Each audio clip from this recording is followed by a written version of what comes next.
السلام علیکم ورحمۃ اللہ وبرکاتہ۔ محترم سامعین عظام، بسم اللہ الرحمن الرحیم۔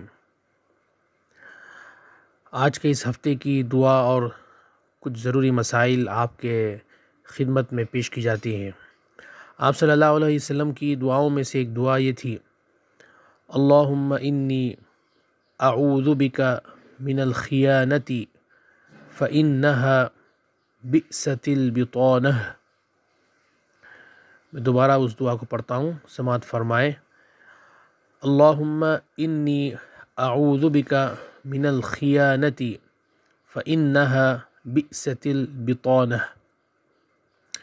اس دعا کا ترجمہ ہے کہ اے اللہ، میں آپ سے خیانت کے عمل سے پناہ چاہتا ہوں، اور اس لیے کہ خیانت کرنا یہ ایسی چیز ہے جو بدترین صورت میں انسان کے پیٹ کو بھر دیتی ہے۔ مطلب یہ ہے کہ کسی بھی چیز کا غلط استعمال کرنا، نعمتوں کو ضائع کرنا، نعمتوں کی قدر نہ کرنا، یہ اللہ تبارک و تعالیٰ کی نعمتوں میں خیانت کرنے جیسا ہے۔ ہاتھ، پیر، آنکھ، کان، جسم کا ہر عضو، دل، دماغ سب ملا کر بھی اگر اس کا صحیح استعمال نہ ہو تو یہ اللہ کی نافرمانی میں گزریں گے، اللہ کی نافرمانی والے کام کریں گے، تو یہ اللہ کی نعمتوں کی ناقدری ہے اور خیانت ہے۔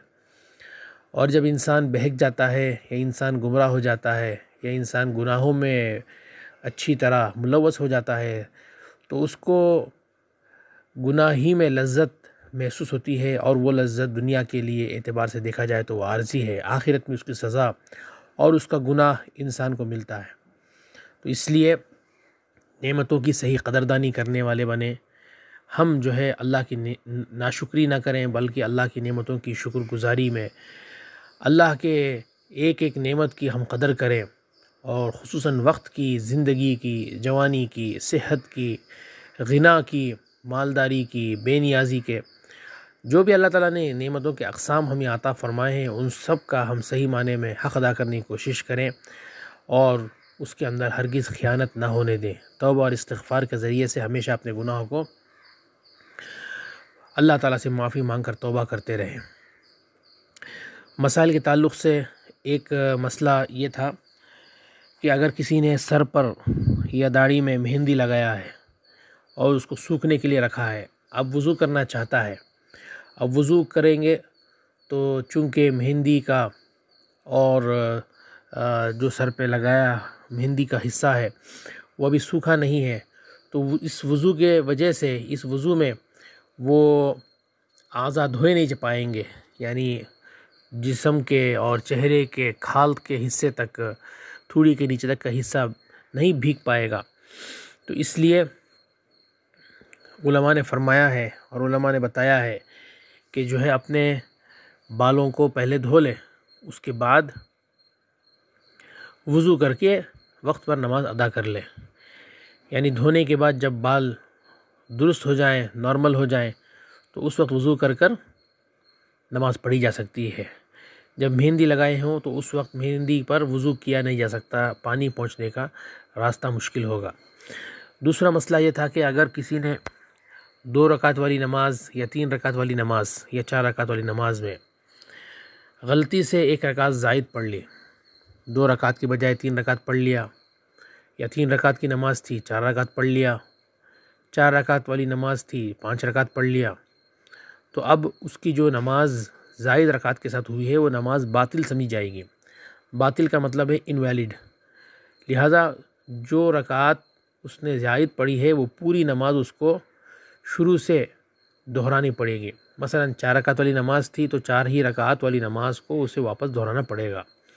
3 رکعت والی نماز تھی، غلطی سے 4 پڑھ لیا تو اس کو 3 رکعت اس نماز کے لوٹانے پڑیں گے۔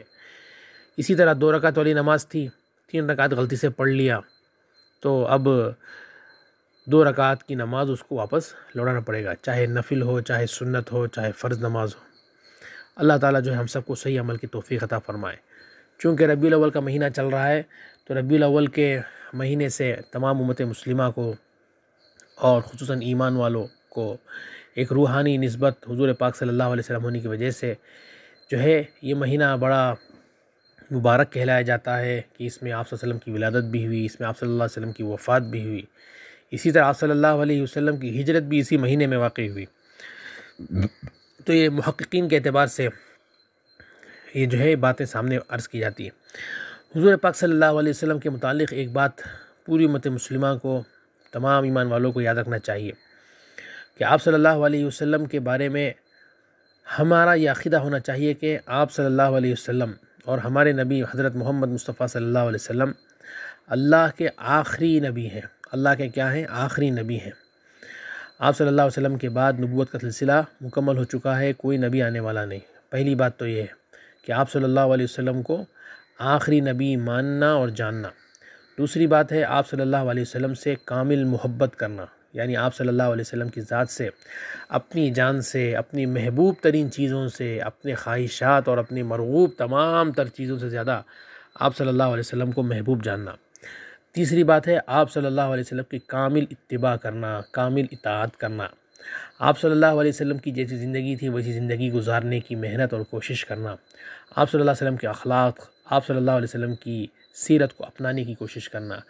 ہر زندگی کے شعبے میں، شادی بیاہ ہو، کاروبار ہو، معاملات ہو، گھریلو زندگی ہو، اپنی عبادت ہو، اپنی انفرادی زندگی ہو، اجتماعی زندگی ہو، جہاں بھی ہم رہیں، جس ماحول میں، جس کام میں بھی ہم رہیں، ہم اس وقت میں حضور پاک صلی اللہ علیہ وسلم کی کامل اتباع والی زندگی اعمال کے ساتھ ہم گزارنے والے بنیں، تبھی ہم حقیقی معنی میں مومن کہلائے جائیں گے۔